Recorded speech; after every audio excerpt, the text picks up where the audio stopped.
You guys, this guest that I'm about to have on the podcast is amazing. She has so much experience in the dance world. She's danced with Beyonce, Justin Timberlake. You'll hear all the people that she's danced with, and you'll see everybody that she has encountered and worked with in her career, who you might know as well as a celebrity. I'll put the full bio in the show notes. But Kim Jinga is such an amazing talent, amazing voice in the dance community. She has so much experience, and likely the things that you are going through, she's probably gone through. So it's really good to listen from people that have gone through what you're going through, not making an audition, getting the word, getting no, getting rejected. We talk about all of that type of stuff, comparing herself to others and being typecasted in this industry. So I really want you to take a minute to really listen to this episode because she has a lot to offer in terms of you going into your dance journey. We're at the end of 2024, we're about to start 2025, and I know as soon as January hits, audition season, we're hitting the ground running and pro cheer and dance auditions. So Kim has so much experience in the commercial dance industry, but that translates to pro cheer. And just with her work, working with the greatest people that we think of when we think of entertainers is going to bring you a lot of value. So take some time out of this holiday weekend and listen to Jinga on the Imperfect Cheerleader podcast. You are going to enjoy it.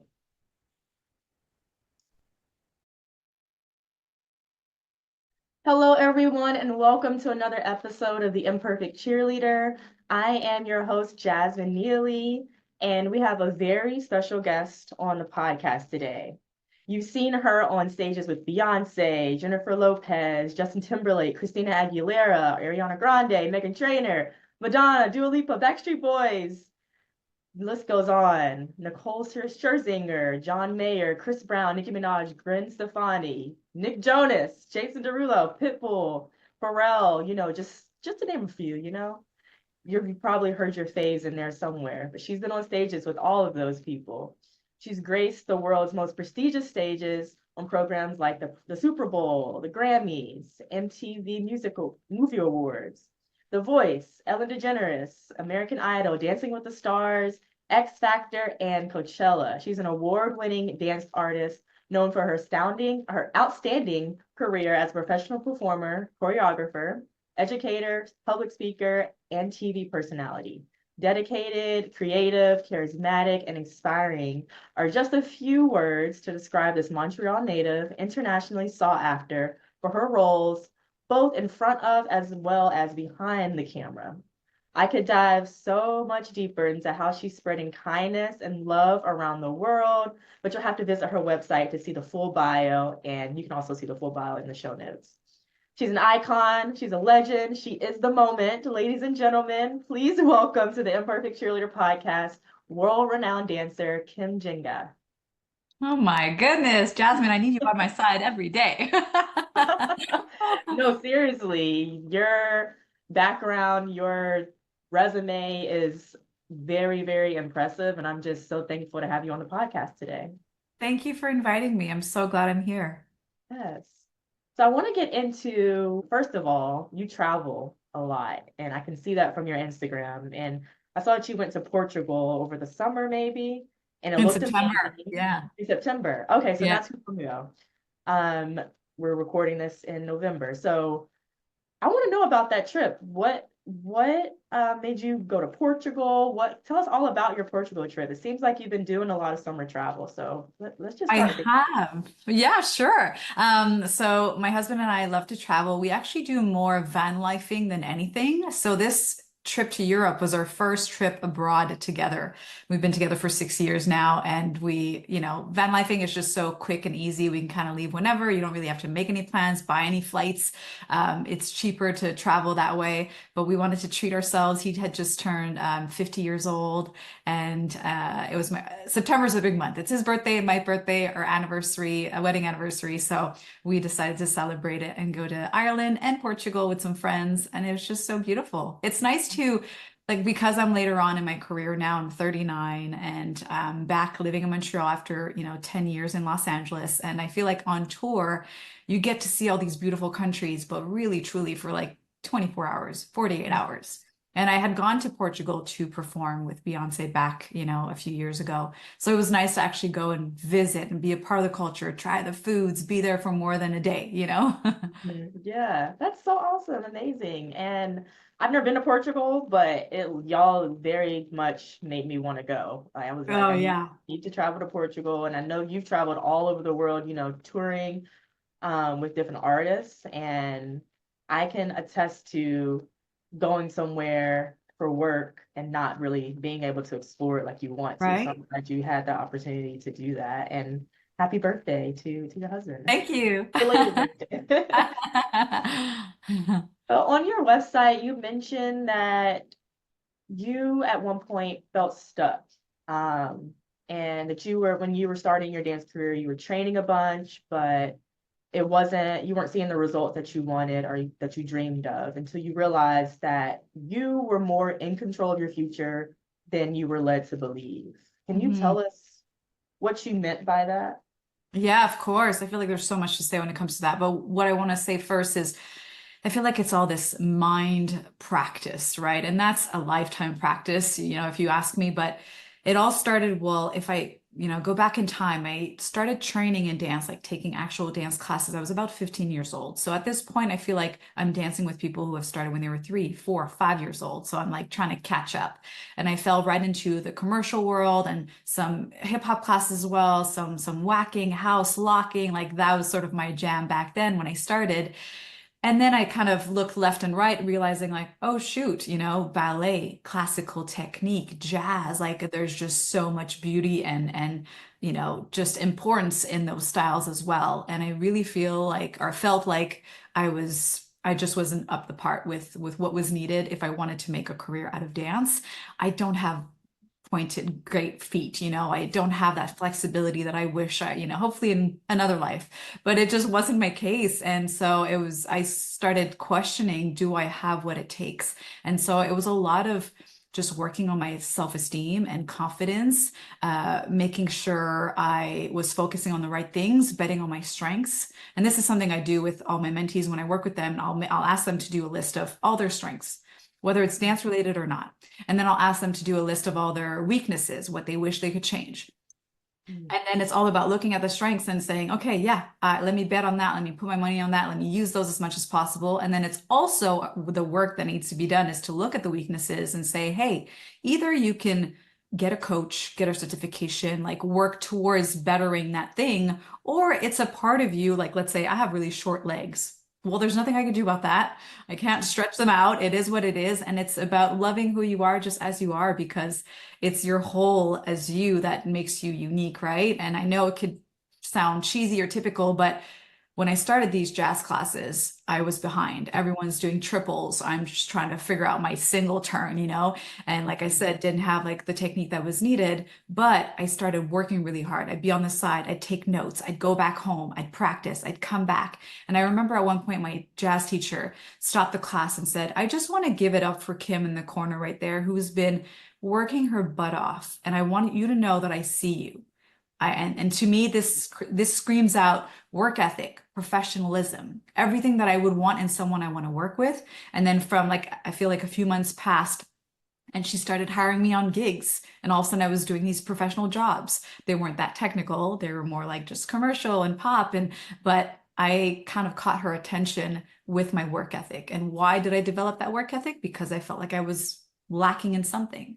So all that to say that it's all intertwined, right? So I think it's just doing that work of realizing no one's perfect. How can, imperfect. How can you go about that and just aim for what you can do and what you can provide? Yeah. Oh, I love that story. I feel like that's a great exercise to write down your strengths and then your weaknesses so you can already see how far you've come, just not Yeah. even as a dancer, like you said, like as a person, what are the skills that you have that you can contribute even when you are taking dance classes. I love that and I might have to steal that one. Yeah, absolutely. And if people are having trouble, I always say, sit down with a friend, sit down with a parent. It might get awkward, like, hey, what do you think I'm strong at? And what am I not too strong at? But Yeah. they know so well. And sometimes they'll make you realize, like, hey, you're actually a great listener. I love calling you and just telling you about my day. I feel like you listen to me. Oh, shoot. Okay, that's good to know. How can I use that? Maybe I become a teacher. Maybe like it's just understanding what you're really good at and what's natural to you. Yes, the people closest to you sometimes know you better than you know Mhm. yourself. Yeah. So true. Okay, so I know you get the question a lot, what's Beyonce like? Yeah, I'm sure you get that question a bunch. So I'm not gonna ask this, I'm gonna ask a slightly different question. Okay. So the first time I feel like I really recognized you was in Beyonce's 7-Eleven music video. Yes. Mhm. And that video just seemed so monumental to me because it seemed like it was the first video I saw that didn't seem like super produced, or it seemed like you were just having a fun time on the balcony of Yeah. whatever building. It just seemed like y'all were just hanging out and lounging around with B for the day. It seemed completely made up and on the spot, and it reminded me of, when I'm with my friends, or if I had sleepovers growing up and we used to make up random dances. So Yeah. I really want to know from you what that shoot was like. It just looks so effortless and fun. I'm glad you're describing it that way because that's exactly what it was. We literally got a call a few days prior. Chris Grant was the choreographer on this video, and he's like, "Hey girls, you in town? All right. Okay, let's." I think we had like a 2 hour rehearsal, like a quick rehearsal the day before, just playing around with moves. And it was like you said, just let's tour around. Kim, what's the move you'd want to come up? Okay, what's the move that Ashley you'd want to come up with? Like, let's just make some things up, and here's a little combo, and we'll see what happens tomorrow on the shoot. And it just wasn't as rehearsed and as planned as all the other videos I've done with her. And so it was really nice to just get in there and be like, okay, what are we wearing? Do you want to wear? There was just a bunch of clothes on the bed, and they're like, do you want to wear this? Do you want to? What about this? Do you want this big bow? I'm like, all right, sure. Let me work this big bow. It was a little too big for me. And I was like, I'm gonna make it work. It's cute. And then yeah, it was just like one scene after the next. It just felt like you said, it felt like we were just hanging out. You Yeah. walked out of there at the end of the day, and I was like, "Is this really work? Like, someone pinch me. Like, this is real." It So looks yeah, so so fun. much It fun. like, yeah, it just made me want to be in the room with y'all, just kind of just lounging around. Like you just, yeah, like exactly like you said, it just seemed like it was just so effortless. And if I had to be in a music video, that's one that I would want to be in. How long Yeah. did it take, I guess, from start to finish to film that? It was in a day. I feel like we didn't end very late. So it's hard to remember exactly when, but usually it's an early call, right? Just so you can get like the hair, the makeup done and everything, rehearsed kind of where we'll be dancing. But like I said, this one wasn't too rehearsed. So maybe like late afternoon we were wrapped. It was pretty Ooh, quick. Yeah. wow. Compared to some, if I think of, let's say, Partition is one that I did with her in Paris. It was between, dates while we were on tour. And I think we shot that scene, the one with the leopard. We have like this leopard projection on our bodies. I think it Yes. was like past midnight. And we had been there like from 6 a.m. onwards. You just never know, right? You show up, you have to be ready. She's shooting a million scenes. I don't know how she does it. And then we are popped in and out whenever they need us. Oh, that's so cool. I do remember that scene too. It was kind of like a shot with you and her, and Hmm. it was like y'all were on the ropes, I think. Yeah. That's Exactly. Yeah, it's a burlesque show called Crazy Horse in Paris, which I okay. highly recommend to go check out. And they were just so great. We collaborated with them. We had a day where we got to go on their stage in like the cage, the all the apparatus we got to like work with, and they showed us how they do it. And then we shot it the next day.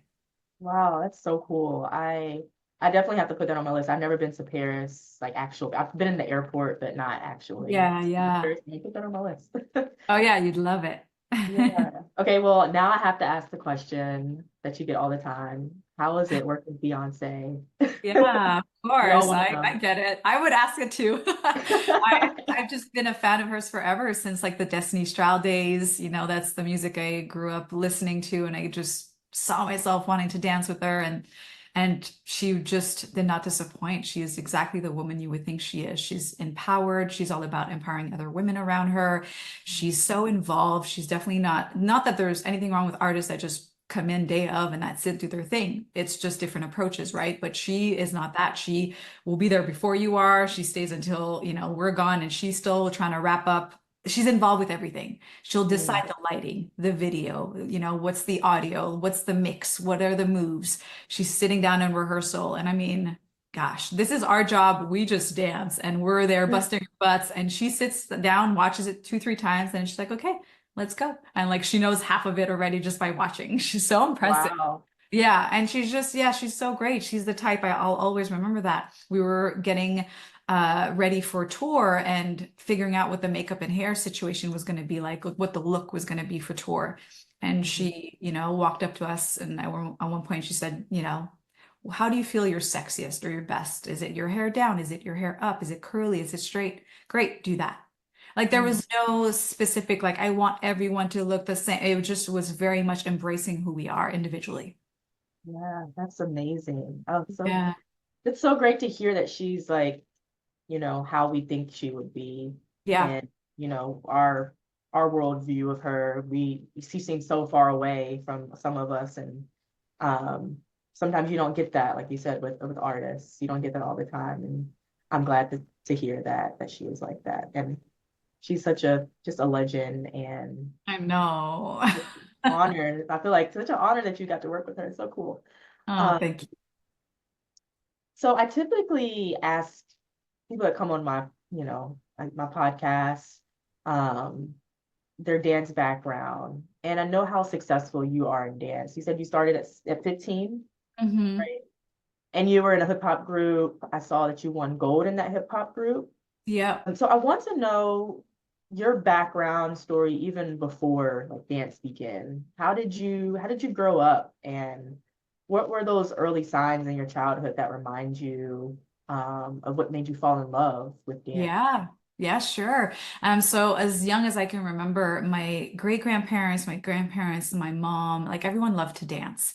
There was a lot of like what they called back then social dancing. It was like the cha-cha, the rock and roll. And so in like Christmas events, holidays, parties, we'd be in like my grandparents' basement. And I have footage of like my great grandfather showing me the cha-cha step, the basic steps. And so it was always around me, and it was just always so much fun. I remember watching Dirty Dancing, the movie, when I was like 5 years old, I think, 5 or 6. And I was just like, oh my gosh, what are they doing? Like, I want to dance. I want to do that. And so it was just all these like little clicks, I guess, these moments that kept pulling me towards wanting to dance. Financially, we weren't in a situation where my mom or my parents could afford putting us into like any activity outside of school. And so I just kind of played around, got together with some neighbors, did some little dances here and there, little talent shows for the family. And then when my parents got divorced, my mom remarried, and I was, 10, 11, 12 or something like that at this point. And I actually started doing ballroom dancing for like a quick second. Just because of the Dirty Dancing, these inspiration. I was like, oh, I guess this is what my family does. Um, Mhm. and I felt awkward. You're like a 12-year-old, 13-year-old dancing with this like older man, right? He's like your coach, teacher, but you're partnered with him. And I was like, I don't know if I like this. I tried gymnastics, which I really liked as well. But again, kind of like a late bloomer. I'm growing, breasts are coming in, like body's changing, and I'm in a little leotard. I feel a little awkward. I'm doing gymnastics with like 6-year-olds, just kind of trying to catch up every time I'm trying something new. And decided to follow again. My heart kept going to I love the floor in gymnastics because there was music and some dancing. I was like, okay, there's something there. Let me go back to Yeah. and I actually I have three sisters. So one of my sisters, who's younger than me, started commercial dancing classes. And as soon as I saw what she was doing, I was like, this is it. That's what I want. It's like the J-Lo music video. It's the, it's the Janet Jackson. So 6 months later, I jumped into the same studio that she was in and started dancing. Wow, that's really Yeah. cool. And I feel like that's really inspiring that you started later and that you've gone and done so many different things. I feel like a lot of people that I work with have gotten a later start. I work with young adults. Maybe they've taken a break off dance. They grew up doing it Yeah. and then they took a break for whatever reason, and then now they want to get back into it and they're trying to gain that flexibility, or they want to learn choreography faster, whatever it is. Yeah. I think it's important that, to note that you can start late and still get to where you want to be. So Yeah. And I have so many peers who, started, they were 18, 19, 21, 23. And same, I'll coach dancers who come to me and they're in their late 20s, they're in their 30s. They're like, Kim, I took a break. Is it too late for me? And I always love mhm. to remind them that sure, you might have paused and might have not been growing in dance for the past few years, but what you've acquired as a human, as a woman or man or person with just like maturity, life experience, your confidence in yourself in other areas, like all those tools are so important. And so you coming in as a, let's say, 30-year-old at an audition next to a 17-year-old that might be questioning a bit more who they are, what their values are, what they're about, what they have to offer. Like you're Yeah, coming in, you know yourself better. You're grown, right? And yeah, so that's important to remember that that is also a really beautiful skill to have. yeah, no doubt. Of course, I've noticed that too when women come to me and they're like, "Hey, I don't know anything," but they also have that knowing. They have so many life experiences that they can bring to Mm, the table. So very, yeah. yeah, I agree with that. Um, Side question that I just want to ask you related to like how you grew up with dance. If you had to describe how you feel about dance or how dance makes you feel, how would you describe that? Very abstract. Ooh. No. Yeah. And you're asking me this in an interesting time of my life because I feel like I'm transitioning at this moment. And so, of course, coming in when I first started, it felt very therapeutic. I just like felt like I belong. I got this new community, this sisterhood. I'm making new friends, and it's away from home and certain, issues and things that were going on in my personal life. And then, you develop this passion for it. It becomes a career. And then for many years, it really is more of a job than anything. You almost have to like schedule, pencil in some time to dance just for fun. Yeah, Because now you're trying to be careful not to get yourself hurt. You have this long week of rehearsals coming up, so you're not going to dance just for fun and perhaps hurt yourself or pull something. You want to, manage your body because it's your main tool. And so now kind of stepping away from me being the performer into, mentoring and doing choreography, I am sort of rediscovering what is dance to me. And so putting music at home and just dancing for fun and not trying to make it like, oh, it's a move and we're watching me, but just like yeah, flowing with it, and not making it so specific or so one style like, or yeah, just, kind of redefining what space it's taking in my life and what it means to me. yeah. I So love it's kind that. of a question mark at the moment. Interesting. I love that. It's funny you mentioned just dancing for fun because this past Friday I I didn't have anything to do Friday night, and well, actually I was coming up with the dance for a class that I'm preparing for, but after that I kind of just let the music play and I had a little dance party in my house. I was just Yes. moving around like nobody else was here but me. It felt so like just liberating and fun, like you said. Like I don't do that as often as I should. And like every time I do it, I'm just like, why don't I do that more? Just put Yeah. on music, dance around the house. Like it was so much fun. So I highly recommend. Yeah, I love that you did that. I might have to do this after we hang up. Yeah, you can set the mood, put a candle on if you want a darker mood. You can set Yeah. whatever tone you want. So I really love that. And congrats on the transition. I feel like that's Thank you. another step in your dance career. Yeah, it's interesting. All my friends are at that age too. We're all in our late 30s, early 40s, all kind of going through it. Of course, the pandemic also, I feel like fast forward a lot of Mhm. that maybe transition for some of us. Just kind of like, okay, everything's shut down. I'm back at home. Might as well maybe move forward if I feel like I've done what I wanted to do.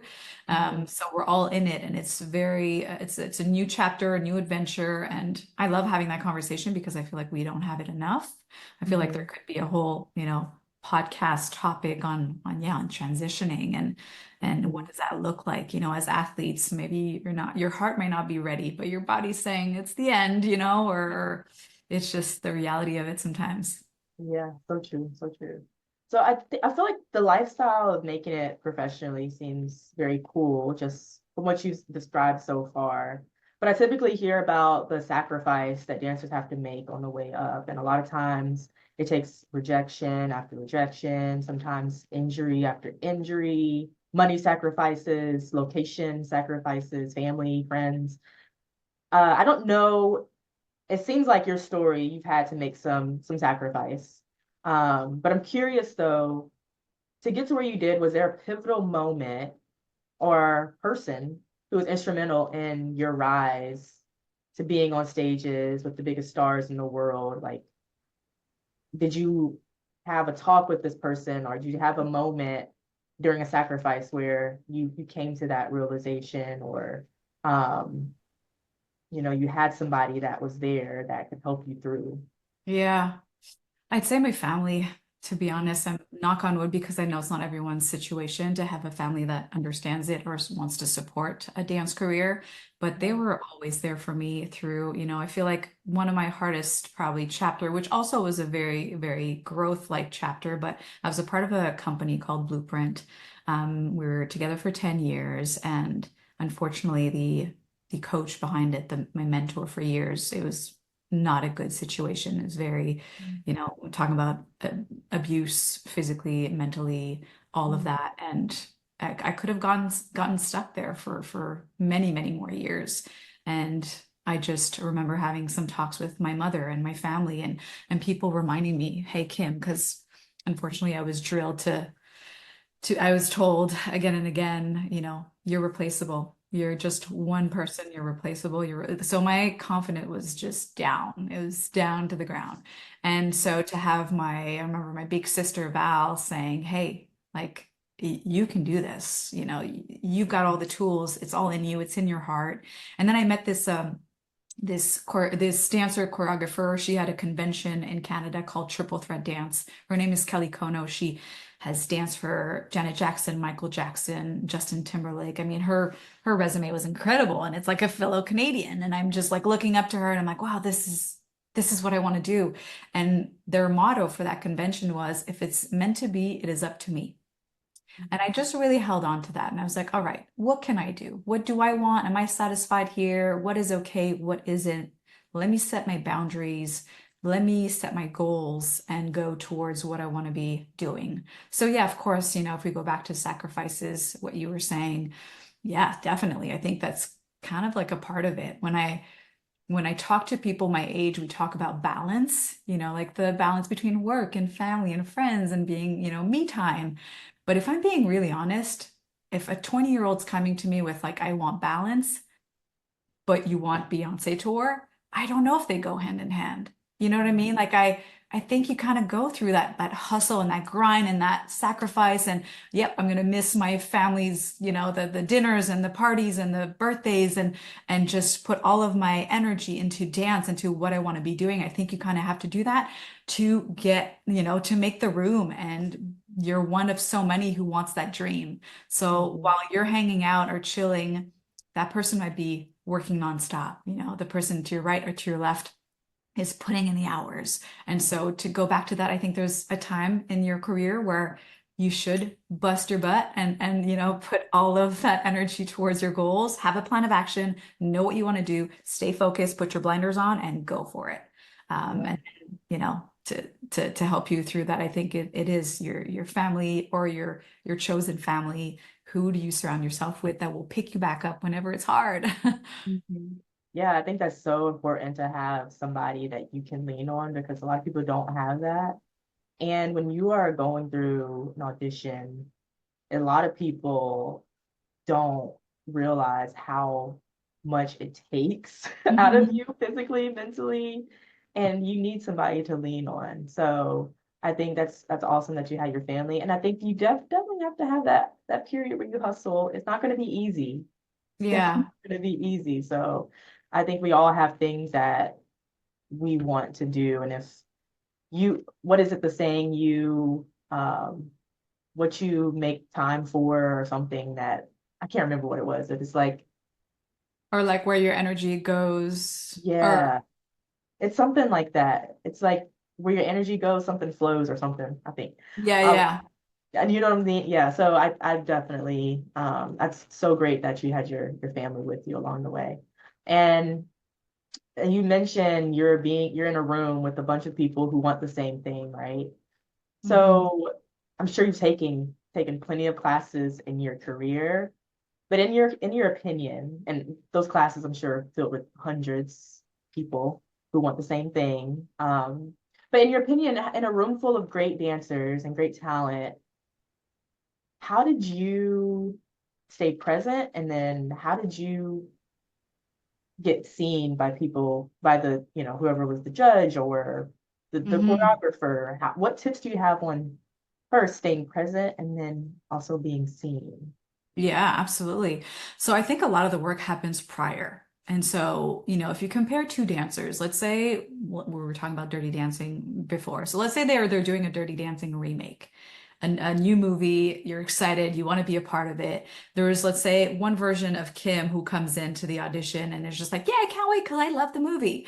And then there's another version of Kim who's like, all right, let me Google the choreographer, right? Kenny Ortega, who's in charge of the first movie. What has he done since? What is he like in rehearsal? Can I find some footage, some podcasts, some interviews of him?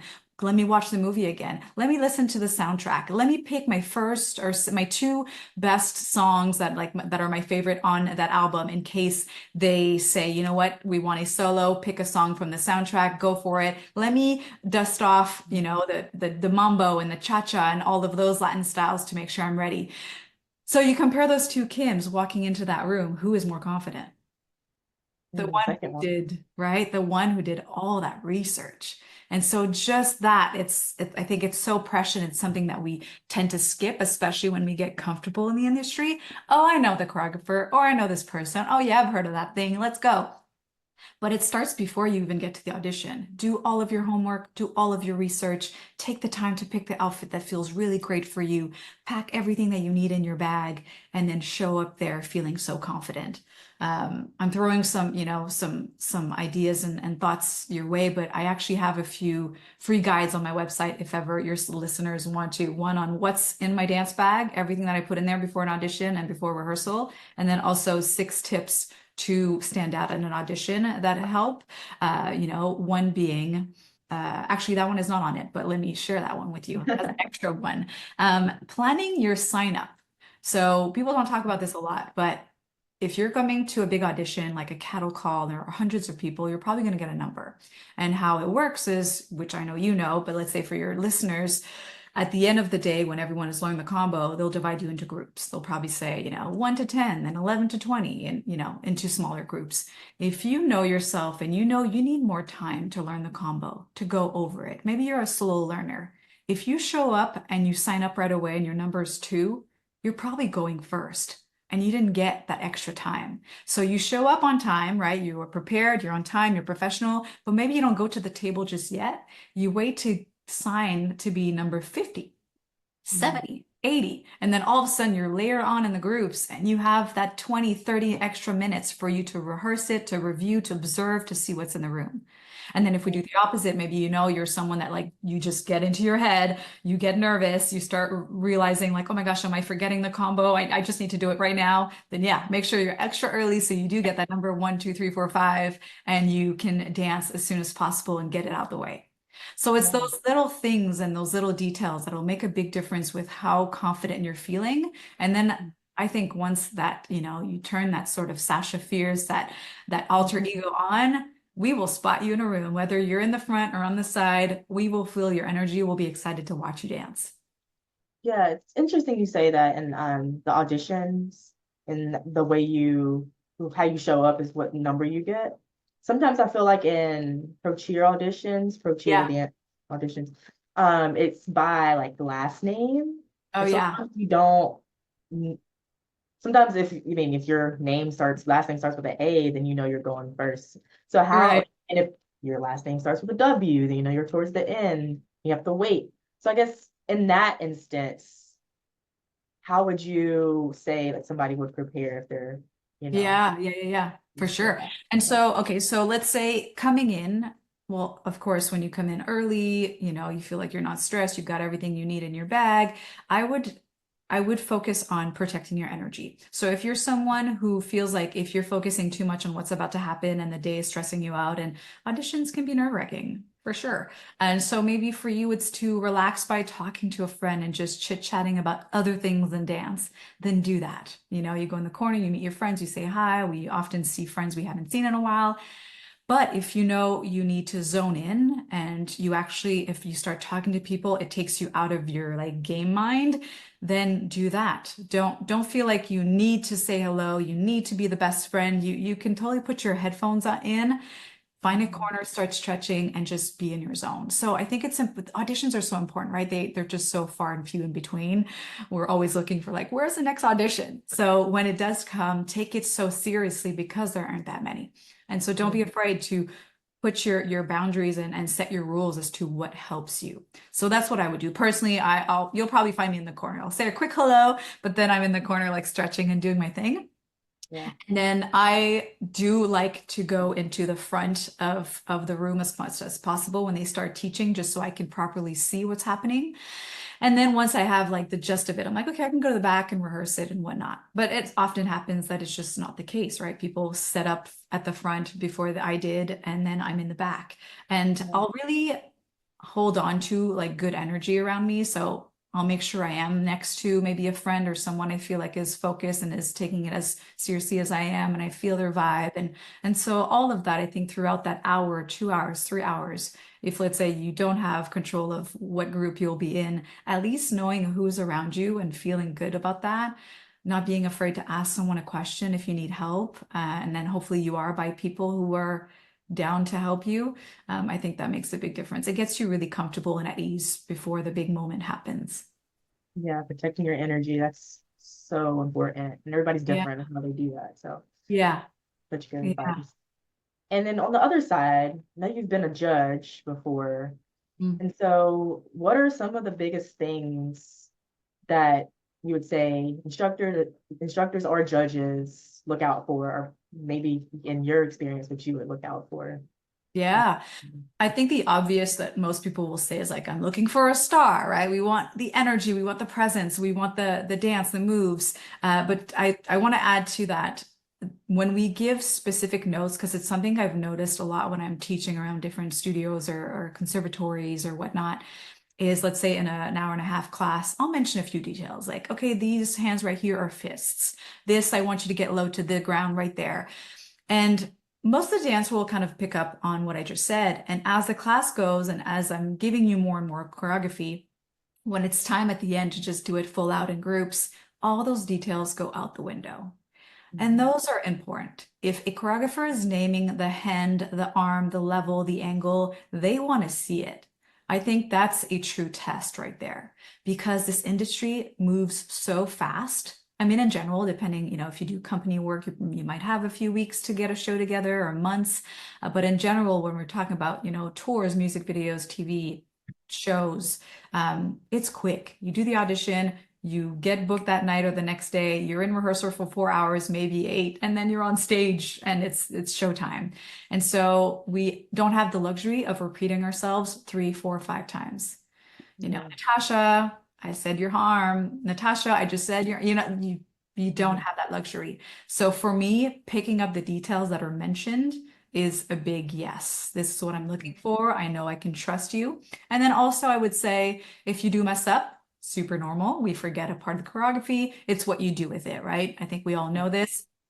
getting comfortable with freestyling, with just, moving in your own way and knowing how to get back onto that horse to that choreography if ever you do miss a step. I think that's also very telling because now I know if I put you on stage and you mess up, you're still going to work it and I'm not even going to notice a thing. It's going to look like it was planned. Great, that's what I Yes, want. I love when if I see somebody and they, maybe they mess up sometimes. I love when I can't tell that it's Yeah. not choreography. I'm like, wow, they really like had some really great freestyle because I couldn't tell that they didn't do the choreography. And then eventually they picked back up and they ended like with a bang. They ended strong. And I was like, Yeah. that's pretty impressive to be able to do that. Totally. And then when you talked about choreography and like cleaning choreography, um, I think that's super important, like in every dance space, but especially in a group when you are in like a, pro sports environment where it's Yeah. uniformity is kind of like king. That's super important because you're on a team and you're not just doing a solo. That where your hand is or where your arm is, that actually matters. So I think that's really great advice that if whoever's listening to this, think about that. Whenever somebody gives you a clean, remember it, take it to the head, and really stay focused during those cleaning sessions. When I came up dancing, cleaning sessions kind of just like took a lot of brain power out of me. It Right. does. Yeah, You for gotta have to sure. work that muscle. Yeah. Yeah, totally. Yeah, I think so too, coming from, being part of different groups or crews. I didn't really, besides that world of dance, that hip hop international competition that I did, I think I was like maybe 17. I wasn't a competing dancer, started late, and kind of like jumped past that, didn't get to do a lot of it. But I know a lot of dancers come up with, solos and duos and they get to have that moment on stage by themselves. But yeah, like you said, as soon as you fall into an environment where you're not dancing alone, you need to, I don't want to say blend in because we want to see individual stars, but you need to know how to dance with everyone else. That's really important. Exactly. Yeah, Yeah. it's important to have both too. Have your Mhm. personal style and then learn how to dance with people. Yeah. Speaking of just being in a learning environment, I get a lot of questions and just when people take classes, they're like, I can't pick up choreography fast enough. Like I need to figure out a way of how to pick up the choreography that day. And a lot of times when you sleep on choreography, that helps. But sometimes in Hmm. audition, you learn the dance and then you're doing the dance in front of judges, a few hours later. So do you have any tips on retaining choreography? Something that I think is just for me, I just had to work on it over time and it takes a lot of practice. But from you and your perspective, what would you say to that retaining Yeah, choreography? I totally agree with you. I think it's practice. You know, when they say you become the master of something when you've done 10,000 hours of that thing. And Mhm. so as soon as a student, a dancer will come to me and say, I learn slow, I'll give them an exercise like, okay, pick a YouTube video or a TikTok or whatever choreography you see on online and Yeah. set a timer. You've got 20 minutes to teach it to yourself. It could Mhm. be a long combo, a small, it doesn't matter. And then working your way through, maybe you start at 30 and then you go to 20 minutes. And then, okay, you've got 15 minutes. And of course, you pick a different combo every time. So you're starting back, at zero from scratch, not knowing what that dance is. But the more you do that, picture yourself, 3 months from now where you've done this type of exercise 3 times each week.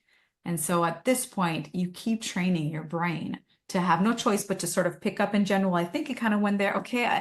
And then the more you practice it, the more you can retain the details as well. And I really think it's just a matter of, I want to go to the gym and I want some bigger biceps. I work on that. And so if you want to be able to pick up choreography quickly, I would give yourself some little homework at home to set a timer, challenge yourself. See, you might not get till the end. You're like, okay, that was it for today. Let's see, how well I've done. And you keep redoing that sort of exercise over and over again. And I bet you will come to that audition and be like, hey, they're teaching it to us in an hour. Gosh, I've done 15 minutes at home over and over again. Let's Yeah. go.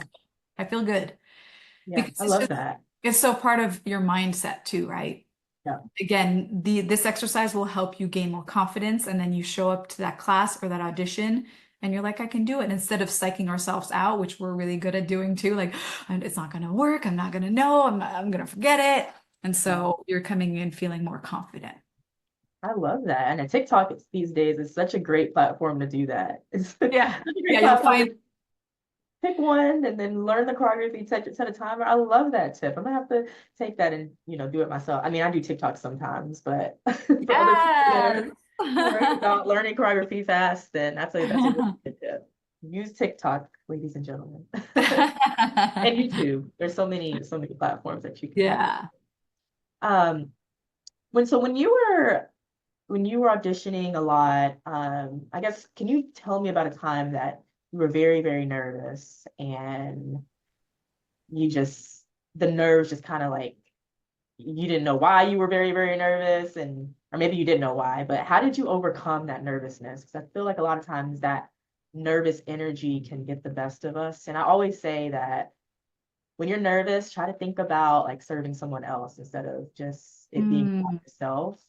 But yeah, can you tell us about a time that you were nervous and how you overcame it? Yeah. I love that. I love that the serving and the thinking outside of us. Just a little PS. So Mhm. great. I mean, going if I go back to moving to Los Angeles, it was a big shock for me going from auditioning in Montreal, where we're like maybe there's like 30 of us in the room and we're all friends. We've all worked together. We're like, okay, I hope we work together. Let's see who gets it. So you're a little nervous, of course, but it just feels comfortable. And then I moved to LA and I get into my first audition. There's like 800 girls are looking for two.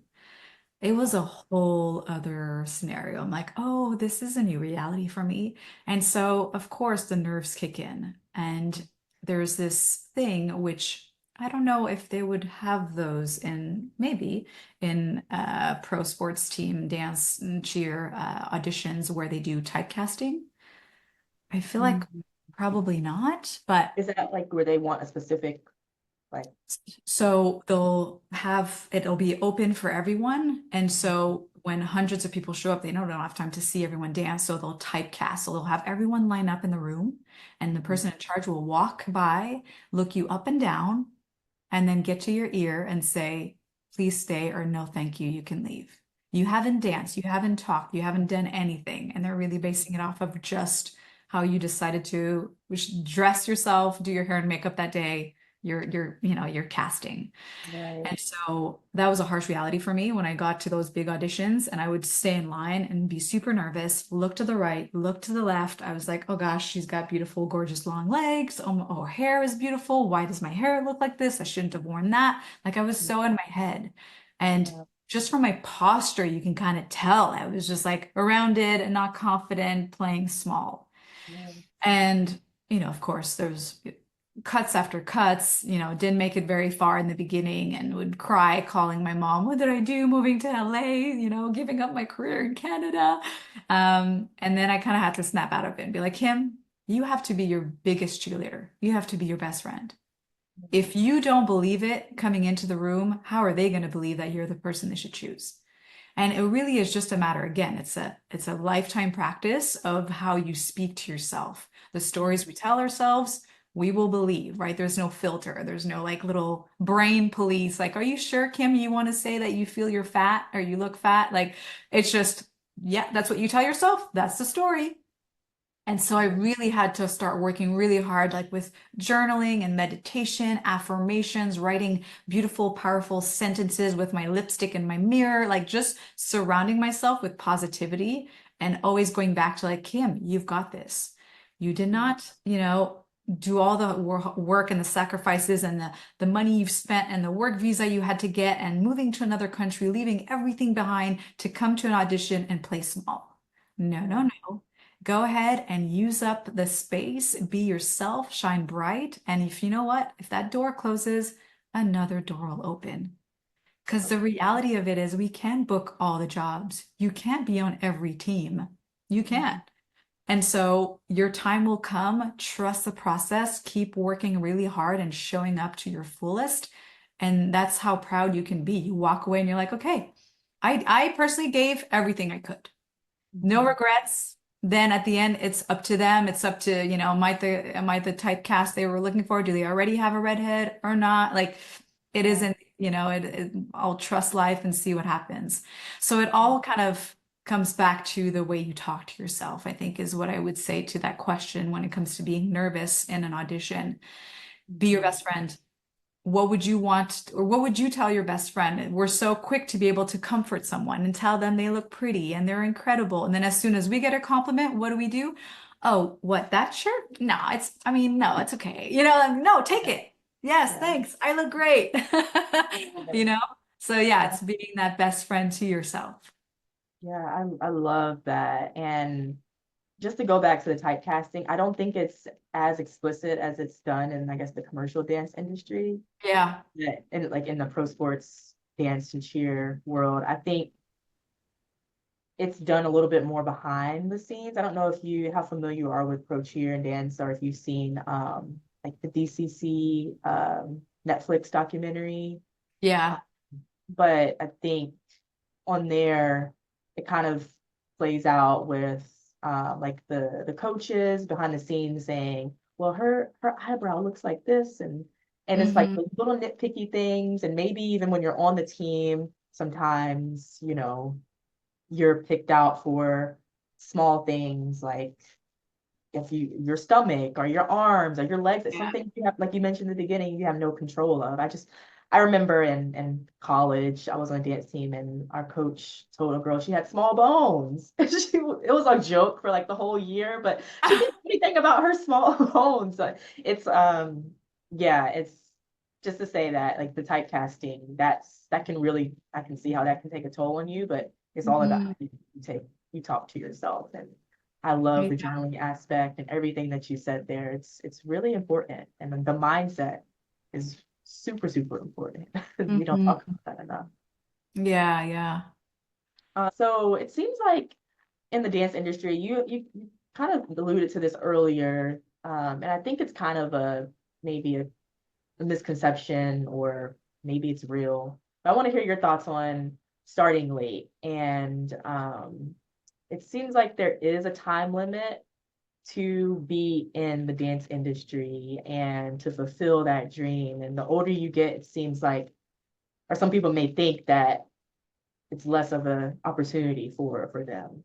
So, as someone who I guess started later in life Mhm. dancing, what would you say to someone who thinks that they're too old to audition for a dance team to go after their dream? Yeah.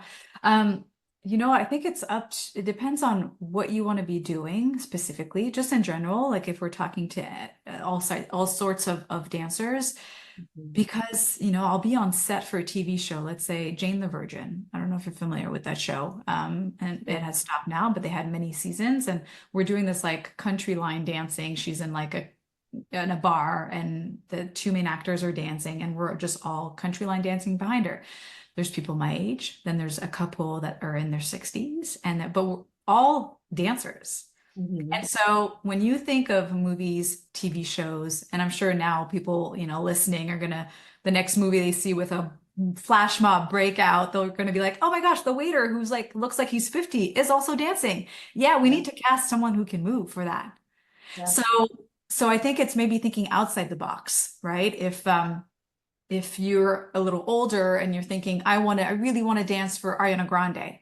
Okay, well, the chances are she does look young. She is younger. If you look at her dancers, they're quite young. So your chances might not be as high as maybe you want to go into the commercial world where you can be selected for this movie, for this, or you think of Broadway. I feel like there's no age limit. So many dance companies as well that travel the world.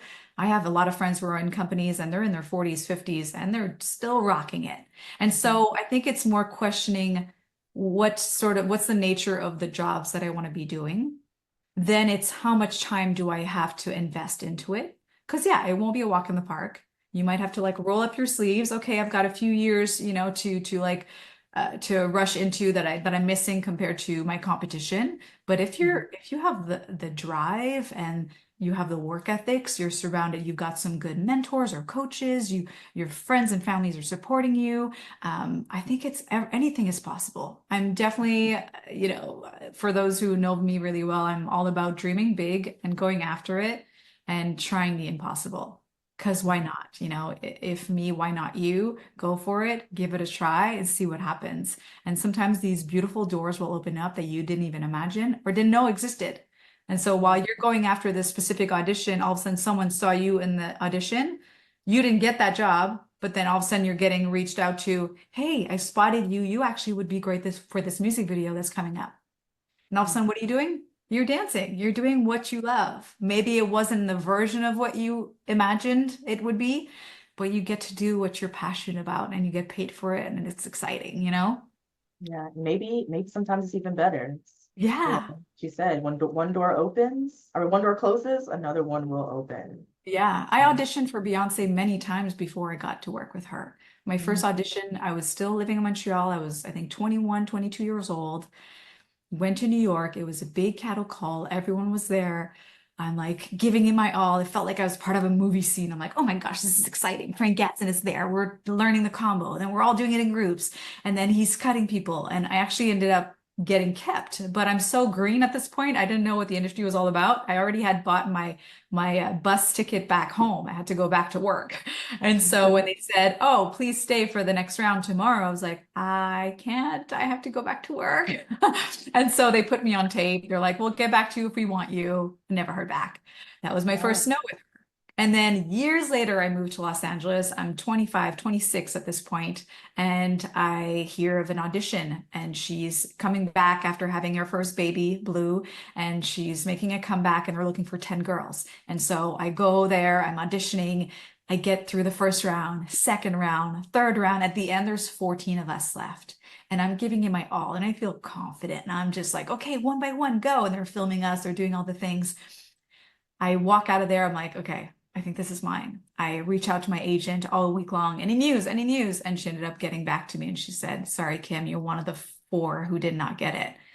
oh, All right. Okay. Another no, but let's just keep going. So just all that to say that what if that first no, I was like, I guess this dream is not for me. Let's move on. The timing, sometimes we're stuck and we're really holding tight to that timing, but trust the timing, keep working hard.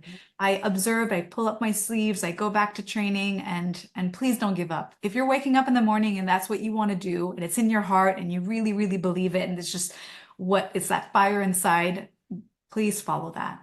Keep yeah. working towards that goal. Oh, so good, so good. And that you mentioned your tour when you did make what was that time where you did make your first I guess tour with Beyonce or gig with her and Yeah. yeah, can you talk about that? So what ended up happening is that so after that audition that I didn't get, months went by. I'm back here for Christmas, I think, time. And that's when the picture comes out with Beyonce and the two lines on her cheeks for the Super Bowl 2013, announcing she'll be doing the halftime show. And I'm at home, I'm like freaking out. I'm like, if I need to book a flight back to LA right now, I will do it. Like, I want to audition for this. And they actually called me. My agent's like, hey, they remembered you from the last audition. They want you to be one of the 35 girls doing the Super Bowl. Freaking out. Oh my gosh, okay, this is amazing. So go to New Orleans. This is where we were rehearsing. Now, mind you, if you were to ask me like what my biggest goal when I'm saying dream big, like what that was for years, even before moving to LA, it was to go on tour with Beyonce. I really wanted to be able to come back to Montreal at our stadium here or arenas and perform in front of my people with Beyonce. Like that would be like the ultimate. And so we're doing the Super Bowl, and then there's like this rumor that goes around that Frank Gatson is secretly looking for a few girls to be added to the tour. That's the rehearsals for the tour starting like 2 weeks after the Super Bowl. And so, of course, I'm on my best behavior. Like I'm pulling out all the tricks, everything that I teach my mentees when it comes to like professionalism, being there early, rehearsing. I've got the lips, the fake lashes. Like I am ready. I'm showing up, and I'm gonna like make the most of it. And Yes. so we go ahead, and I don't know if you can hear the rain. Hopefully not. It's like raining like crazy all of a sudden. So so the Super Bowl happens. I'm giving it my all. I'm so happy. It went really well. I go back to LA. And then again, I'm on my agent's case, like any news, who's being booked? Nothing so far. And then the next day, actually, so and so's now on the list. They're on an avail, their avail is being checked. Okay, now, oh, there's this other person that's on. You're still not on the list. All right. Now these 2 weeks pass by. At this point, we're like Thursday, and I know they start Saturday, and the rehearsals are in New York, and I still haven't heard anything. Oh, wow. And I hit up my agent, and she's like, "Hey, everyone is booked. I'm sorry." Wow. And so I'm like, "Oh gosh, okay, another no." But every time I think I chose, which really helped. I chose to see that no as one step closer to actually what I wanted. So it's not a rejection, it's just me getting a little closer and a little closer, and I just need to be proud and keep going. And all of a sudden, a few hours later, I get an email from her. Hey, there's been a shift, there's been a change. You are now on the list. Pack your bags. You're going to New York tomorrow and until who knows, indefinitely. And Yeah. so freaked out, danced around my living room and called my mom right away. And I just was thrilled. And that was the beginning of like touring with Beyonce. Yeah. Wow, that's so cool. Such an inspiring story. And I love Thank that you say one, like a no is a step closer. Some people might Yeah. it's the opposite, but that's Yeah. I mean, anyone that we look up to, right? Whether it be in sports or acting, actors, anyone that isn't that you idolize has for sure gone through failure, no's, rejection. I think it'd be a boring story if you just got everything right away, right? I right. tried for the first time, got it. I got there, got it. Like, nah, It's a that's boring story. yeah. I feel like the journeys I read about or hear about are just so much more fun and like I think it just makes you so much more grateful for that ending, for that victory at the end. It Mhm. tastes better, it feels better. You're so proud because you know all the hard work you've put into it. And then it becomes part of your story when you get to share it and inspire others who are going through, harder times. Yeah, and I think it's important to note that something that you're going through, somebody else in the world has probably gone through that same Mhm. thing. And there's always, I guess, like a case study for what you're going through. Yeah. You might think in that moment that you're the only one going through that, but I encourage people to just think about like, hey, I'm not the only one that's going through this. There's somebody in the world that's going. It's hard to think of like that. It's easier said than done, but there's always a case study for what you're going through. So such an inspiring Absolutely. story, Kim. Um, just a couple. I just want to touch on a couple more things before we get into a couple of rapid fire questions. But Okay. do I know you were doing work behind the camera. So can you tell us a little bit about what you've been up to with your work behind the camera? Are you directing? Sure. So when I came back during the pandemic, just because at this point where we don't know what's happening, I don't know if I'll be able to cross the border. My youngest sister was pregnant and wanted to make sure I was there for the baby shower and everything that was coming up. So decided to pack up just one bag, which I wish I had way more, packed way more. Went back home and then stayed for like a year pretty much. And the phone started ringing. The word got around that I was back and I didn't see myself dancing back up for people here just because I had done it already. So it felt like, oh, it's been done. Let's move on to something else. But people were approaching me to, host a kids' TV show. Yeah. Judge on, we had our French version of America's Best Dance Crew. They did a French version of that. So I was a judge for that. And then, being called in to choreograph a bunch as well, direct some commercials. So just kind of, I've been, I guess, in a state of saying yes and being curious with the different roles that I can play. And so that's what I did for a few years, just kind of like saying yes to everything, everywhere. And now, like I was saying, with transitioning, like less dance, what's next? I'm being a bit more picky with the roles that I want to be doing. And it's not so much like, oh, I only want to choreograph or I only want like as soon as it's artistic and fun, I'm in. I think to me, it's the people that I'll be working with or the project or the cause for, why we're doing it is what's top of the list for me as to what I'll be doing next or why I say yes to a job. And so yeah, so it's been a little bit of everything when it comes to behind the camera. I also love to create content. I'll do a lot of collaborations and like I'll pick up, I'm no pro, but I'll pick up a camera. I love to do the montages and get on Final Cut Pro and do some editing and to the best that I can. But yeah, I like to kind of just be creative in different ways than just dance too. Yeah, that's so cool. And I think I saw you mentioned America's Best Dance Crew. You were on So You Think You Can Dance Canada. That, Yeah. yeah. Did you Yeah, that was like, sorry.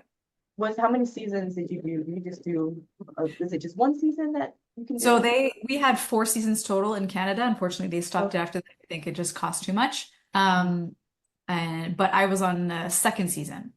Gotcha. And so, and when I talk about again the timing and wanting something right away, I auditioned for season one with my boyfriend at the time, who now is my best friend.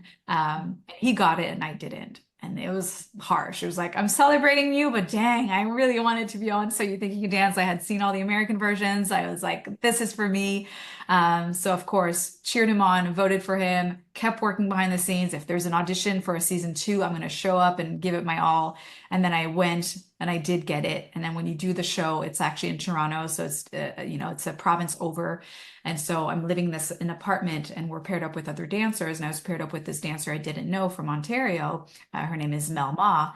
And we lived the 3 months of that show together. We became, sisters. We ended up moving to LA together and moving into the same apartment in LA, lived together for 2 years, started our company called You Got This Girl Together.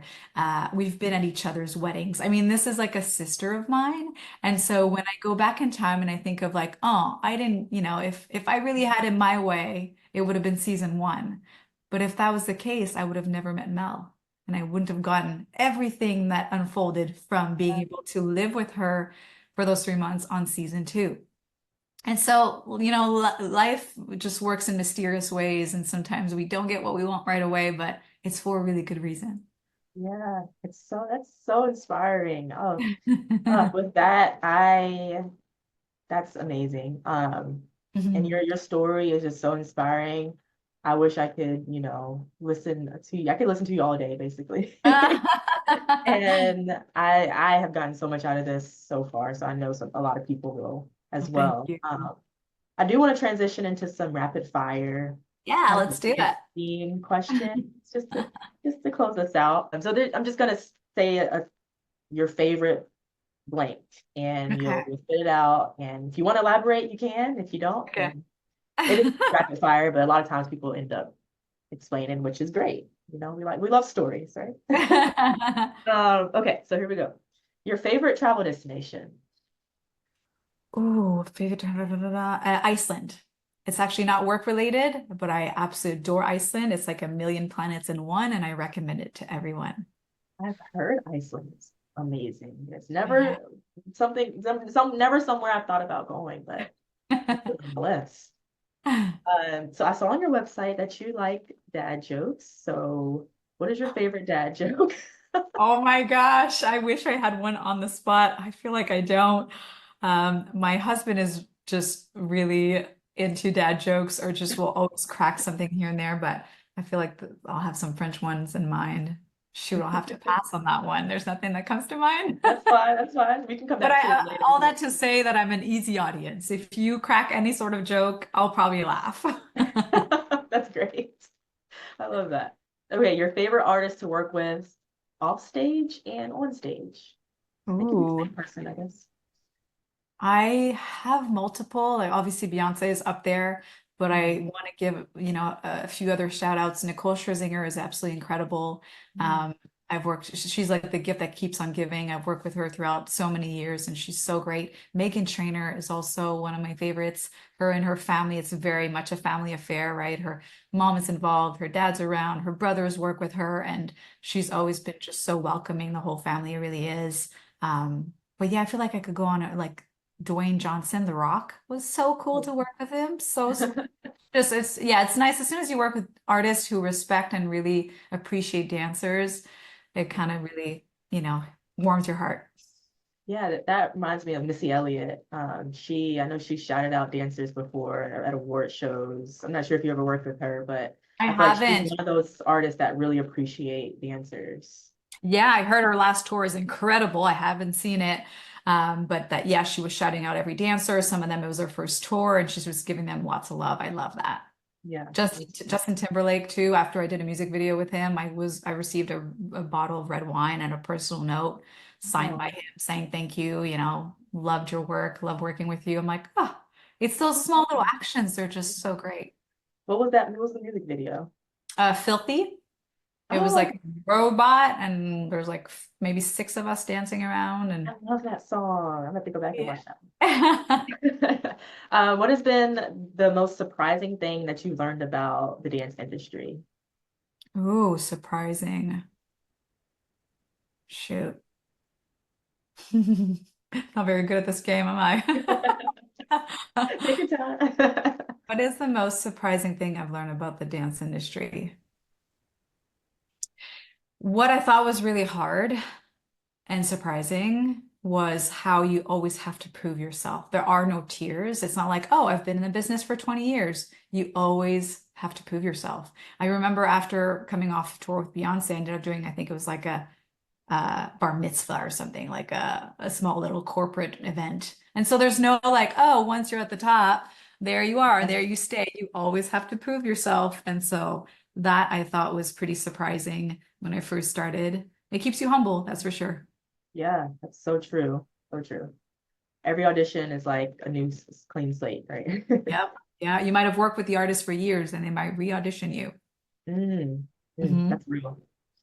What's one thing that people wouldn't know about you just from looking at your Instagram or website or I guess music videos?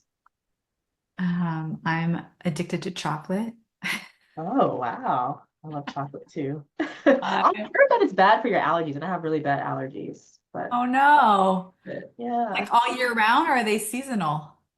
I have all year round. I used Mm, to take allergy shots, but they didn't really help, and I'm like weaning off of them, and now my allergies yeah. are coming back, and they're like, "Where are the shots?" And yeah, it's just sad. Shoot. Dang. Maybe dark chocolate. I know that's supposed to be That's healthy. what I eat, dark chocolate. Uh, dang. Trying to stay away. We'll figure it out one day. I love chocolate too. Yeah. What's your best self-love advice? Self-love advice. Um, like I think, like I was saying, to be your best friend. And Mm, so what I like to say, if all of a sudden I'm saying something bad to myself or I'm doubting myself, I'm questioning, am I, imposter syndrome is around and it's real, right? As soon as it kicks in, I'm like, is this serving me? Is it serving me to talk to myself like this or to think that way? And it yeah. usually shuts it down pretty quickly because the answer will most likely be no, it's not serving you. It's not helping you. It's not pushing you. It's not encouraging you. So I shift gears and go right into lovely comments or thoughts. Yeah, I love that. What is your favorite place to go in nature too? Ooh, I love all of it. I'm such a nature fan. Um, you know, Arizona and all the cacti. There's Mm, something so magical there. We love to go camping there. I don't know why. It's just, I think yeah. maybe it's because we don't have that at all back home. And so it Mhm. feels like I'm out of place, but it's so beautiful with the big skies. You hear the coyotes at night. You Yeah. have the stars, the moon. I really like it. And the air is, I feel like it's dry, but it's I don't know, it's different from where I am in North Carolina where it's humid. Yeah. But Yeah, yeah. yeah, I It's love very humid Phoenix. too. What'd you say? It's very humid too in Montreal. Yeah. So I Oh, feel, yeah. trees. What's one word or phrase that describes the winning mindset during auditions? A one word Or phrase. or phrase. I think I'll go back to that motto. If it's meant to be, it is up to me. Love that. Yeah. Three words that come to mind when well, I'll skip that one. It's kind of like the first. Your favorite moment with Beyonce. Coming back to the Bell Center here in Montreal and performing in front of my mom, my students, my teachers, and it was the first time that we were in one of the dancers' cities. She hadn't done that yet because we hadn't been in someone else's city. And so at the end, when we're all bowing, all of a sudden I see her turn to me. But people are clapping and cheering, and we couldn't really fully hear what she was saying. And I guess she had just said, and someone from this hometown, like Kim, you're a girl from Montreal, and gave me like Oh, a specific bow for me to like take it in. And it was so precious. I remember like we'd perform like Survivor, and it's like you're supposed to be like, inner attitude, like I'm a survivor. And I just yeah. have the biggest cheesy smile on my face. I'm like, because I I could see love that. everyone I knew in the crowd and I just like couldn't hold it in. So that night was so special. And then I came back years later with Jennifer Lopez too in Montreal. Again, it's just a full circle combining what I love to do and being able to share it with the people that have supported me all my life is just such a gift. I love that. Your favorite choreographer that you work with? Whoa, I have so many. Jaquel Knight Oh is yeah. definitely up there Mhm. from the very beginning. We actually, I don't know if you've heard of the convention Monsters of Hip Hop. I It's a think big so. convention in the States, and they used to come to Canada as well. And every year they end up picking seven or four, sorry, 14 dancers total to go to LA and put a show on. You're there for 3 weeks and you get to work with all the biggest choreographers. Everyone's coming in to put a piece together. And so my cast, I was picked as a dancer going there. I had Jaquel in my cast, I had Paris Goebel in my cast, I had like there's just so many incredible now dancers, choreographers. And that's how we got to know each other. And Jaquel was like, hey, when you move to LA, if you do, let me know and I've got your back. And he totally had my back. He hired me for so many things. He was a choreographer on Nicole Scherzinger. He choreographed for Beyonce. He choreographed like just Tinashe. Like just so many people that he brought me on the team for, and I'm forever thankful. Yeah, awesome. I think he choreographed the Beyonce's Coachella performance. Which did Yeah. you see that performance? I didn't. I was judging on that ABDC, America's Best Dance Crew French version back Yeah. home. And so it was the timing. I had to pick one of well, no, I wasn't asked yet. The Uh-huh. judging happened and then it was announced and I was like, dang, I don't think I'll be able Uh, to. I was there. I was the second Ah, weekend. cool. Amazing. Yeah, he was one of the choreographers. She usually works with a team. She'll have a Yeah. few people that are there. Yeah. Yeah, I know Jaquel Knight because I love Beyonce, so I love that. Yeah. Um, your favorite tour you've been on? I think you might have alluded to this, but maybe not. Um, Mrs. Carter show. Yeah. Yeah. What's your most embarrassing dance moment? Oh. I have, I mean, I feel like there has been so many mishaps. You probably have some as well, some stories. Yeah. Um, totally fell down. We were in Poland, and it's an outdoor stage, and it's raining like crazy. We're on tour with Beyonce. We're doing Grown Woman. We have all these fans, and it's just like very quick, fast pace. And there's this formation where we go around and circle around her, and the stage is wet. Everyone's like falling one after the next. Of course, Beyonce is not falling. She just I don't know how she did it, but she did not fall.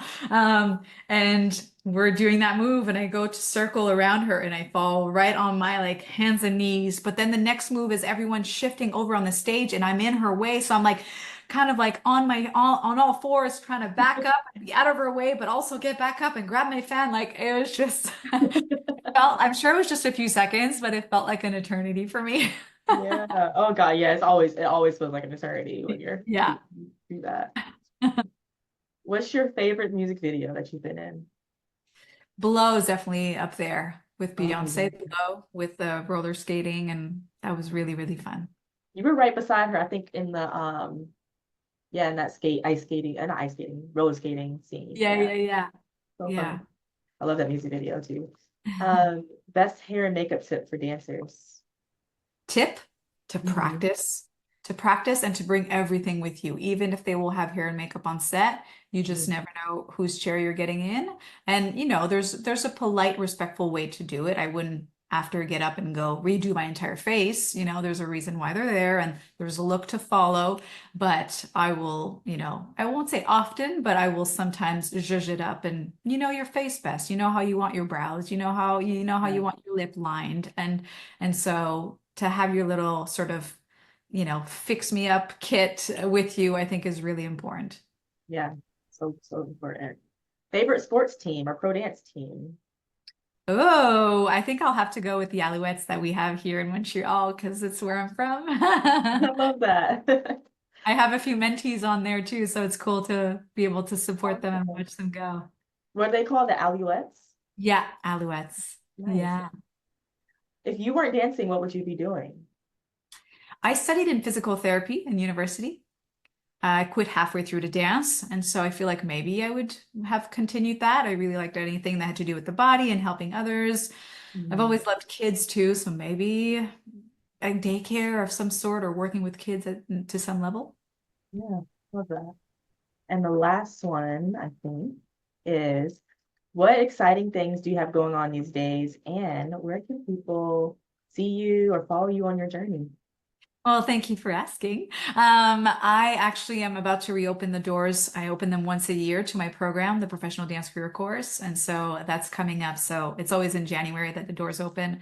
So November, December is me gearing up, getting everything ready, and it just gets me pumped. So I'm excited about that. That'll be sort of what most of my energy will go into for the next few months. And yeah, I have my website, which is my name, kimgingras.com, with all the information. And if anyone listening in wants to send me a message, has a question, I don't want them to hesitate. This is this sort of a conversation, so I'll happily help out in any way that I can. I have two Instagrams, and the one that's all dance related is my full name followed by dance education. So it's Kim Gingras Dance Education. And like I mentioned before, if you want to go there in the link or on my website, I have a few free guides on self-confidence, on auditioning, on what's in your dance bag. And what is my other one again? Oh, content. If you're a dancer and you don't know what to post, I have a guide on 30 awesome post ideas for you. Love that. Yes, everybody go follow Kim.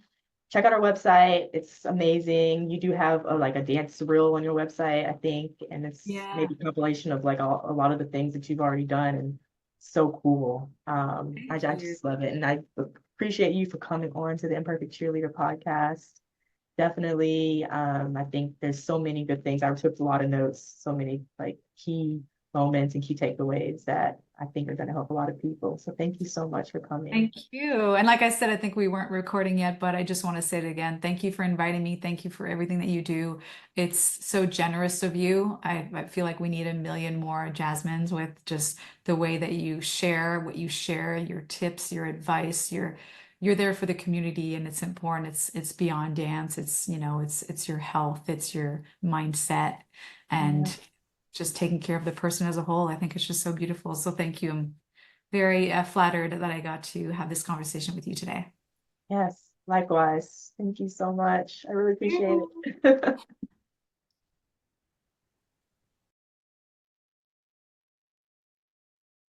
Y'all, that conversation just gave me so much life, and I am just so thankful for Kim. She mentioned so many good things on that episode, and I hope that you got everything and more from Kim and her experiences because I sure did. So send it to a friend.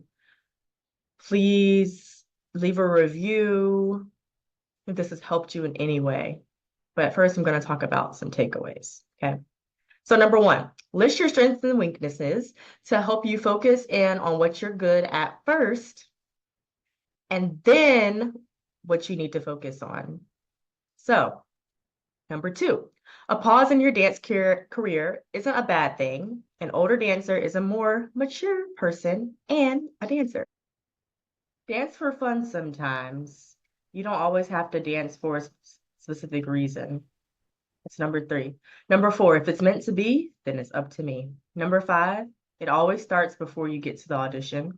Number six, on audition day, the best thing you can do is focus on protecting your energy first. Number seven, if a choreographer is naming an angle, they want to see it. In other words, make sure you learn and apply the cleans immediately. Number eight, struggling with learning choreography fast, question mark. Set a timer for 20 minutes, turn on a YouTube video and try to learn within that time. Number nine, the stories we tell ourselves, we believe. Notice the things that you say to yourself. And number 10, no matter how much you dance or how much you experience through dance, how much experience you have or who you danced with. You always have to prove yourself with every audition. Yes, all of those things are 100% takeaways from this episode. But please, if you like this episode, send me a DM if you want to hear, if it sparked your memory and it made you remind you of somebody that you're like, hey, I think this would be a good person that would be good on the podcast. And send me a DM, send me a email, and stay tuned for more people, more guests coming onto the podcast. I hope you all have a great, wonderful Thanksgiving holiday weekend, and I hope that you are going into this holiday season starting already with a clear and focused mind. Don't wait till 2025. You can do that today. So, thank you so much for listening in, and I will see you on another episode of The Imperfect Cheerleader. Bye for now.